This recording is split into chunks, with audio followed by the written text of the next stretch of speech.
بسم اللہ الرحمن الرحیم۔ وٹ از meant بائی سنت؟ سنت کہتے کسے ہیں؟ اس کا میننگ کیا ہے؟ اصل میں سنت وہ چیز ہے جیسے ہم دنیا کے اندر مختلف ڈیفرنٹ لائف سٹائل دیکھتے ہیں، زندگی گزارنے کے طریقے دیکھتے ہیں، مختلف چیزوں کے ڈیفرنٹ طریقے ہوتے ہیں۔ ہر چیز کا بزنس کا طریقہ علیحدہ ہے، نماز پڑھنے کا اور زندگی گزارنے کا، کھانے پینے کے، شادیوں کے، اور اسی طرح ہر چیز کے جو طریقہ کار ہیں، سٹائلز ہیں، وہ ڈیفرنٹ ہیں۔ اسی طرح جو نبی صلی اللہ علیہ وسلم کا طریقہ ہے، آپ صلی اللہ علیہ وسلم کی زندگی گزارنے کا طریقہ، آپ کا تجارت کا طریقہ، آپ کا اللہ کی عبادت کرنے کا طریقہ، اور آپ کا لوگوں کے ساتھ معاملات کا طریقہ، حج کرنے کا طریقہ، روزہ رکھنے کا طریقہ، یہ جتنے بھی طریقے ہیں اسے نبی صلی اللہ علیہ وسلم کی سنت کہا جاتا ہے۔ تو ہم اکثر سنت کا میننگ نہیں جانتے۔ اب جتنا بھی دین ہے، دین کے اندر جتنی بھی چیزیں ہیں وہ نبی صلی اللہ علیہ وسلم کی سنت سے ثابت ہیں، یعنی وہ آپ صلی اللہ علیہ وسلم کے طریقے ہیں۔ ہم نے نماز پڑھنی ہے وہ بھی سنت کے مطابق ہونی چاہیے، ہم نے روزہ رکھنا ہے وہ بھی سنت کے مطابق ہونا چاہیے، ہم نے کسی بھی قسم کی عبادت کرنی ہے وہ سنت کے مطابق ہونی چاہیے۔ پھر ہم عبادت کو دو کیٹیگریز میں ڈیوائیڈ کرتے ہیں۔ ایک کیٹیگری میں وہ عبادت ہوتی ہے جو کمپلسری، اوبلیگیٹری اور فرض ہوتی ہے، اور دوسری کیٹیگری میں وہ والی عبادتیں ہوتی ہیں جو نوافل ہوتی ہیں۔ لیکن ہاں، جو سنت ہے اس کی امپلیمنٹیشن ان دونوں کے اوپر ہوگی۔ فرض بھی ہم سنت کے مطابق ہی ادا کریں گے، اور جو نوافل ہیں وہ بھی ہم سنت کے مطابق ہی ادا کریں گے۔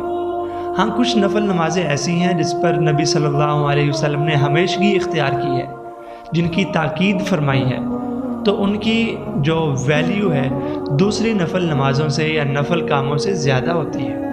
اور ہر چیز کے اندر، ہر عمل کے اندر ہمیں نبی صلی اللہ علیہ وسلم کی سنت کو، ان کے سٹائل کو اپنانا یہ ہمارے لیے ضروری ہے، اور بہت ہی اس کی اہمیت ہے۔ نبی صلی اللہ علیہ وسلم کے بارے میں سیدنا انس فرماتے ہیں کہ 3 مرد ازواج مطہرات میں سے کسی کے پاس گئے اور انہوں نے نبی صلی اللہ علیہ وسلم کی عبادت کرنے کا معمول دریافت کیا کہ کیسے اللہ کے نبی صلی اللہ علیہ وسلم عبادت کیا کرتے تھے۔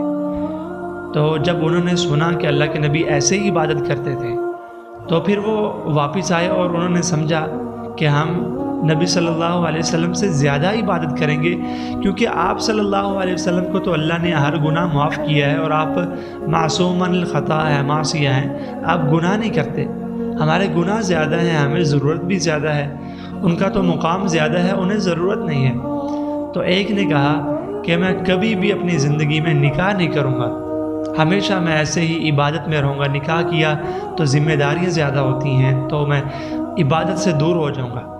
دوسرا کہتا ہے کہ میں پوری زندگی روزے رکھوں گا، کبھی روزہ چھوڑوں گا نہیں۔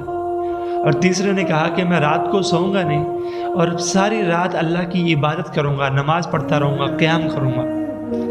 اب یہ تینوں لوگ جب واپس جاتے ہیں تو نبی صلی اللہ علیہ وسلم ان سے پوچھتے ہیں کیا تم نے یہ کہا تھا؟ میں تم میں سب سے زیادہ اللہ سے ڈرنے والا ہوں، اور اللہ کا خوف مجھ میں سب سے زیادہ ہے، اور پرہیزگار تم سب سے زیادہ ہوں، لیکن میں رات کو سوتا بھی ہوں اور جاگ کر نماز بھی پڑھتا ہوں، میں روزہ رکھتا بھی ہوں اور روزہ افطار بھی کرتا ہوں، یعنی روزہ چھوڑتا بھی ہوں، اور اسی طرح میں نے نکاح بھی کیا ہوا ہے۔ اور آخر میں نبی صلی اللہ علیہ وسلم نے ایک جملہ فرمایا جو ایک قانون ہے اور ایک لا ہے، فمن رغب عن سنتی فلیس منی، جو بھی میری سنت سے رغبت اختیار کرے گا، یعنی میری سنت کو فالو نہیں کرے گا، فلیس منی، اس انسان کا تعلق ہم سے نہیں ہے، وہ انسان میری امت سے نہیں ہے۔ یعنی اتنی امپورٹنس ہے سنت کے اوپر عمل کرنے کی، اور اتنا ڈفرینس ہے اپنے سے عمل کرنے اور سنت کے اوپر عمل کرنے میں۔ تو ہمیشہ جو بھی عمل کریں اس کو ویریفائی کریں کہ یہ سنت کے مطابق ہے یا نہیں، اللہ کے نبی کا یہ طریقہ ہے تھا نماز کا یا کسی بھی عبادت کا، پھر ویریفائی کرنے کے بعد آپ اس کے اوپر عمل کریں۔ السلام علیکم۔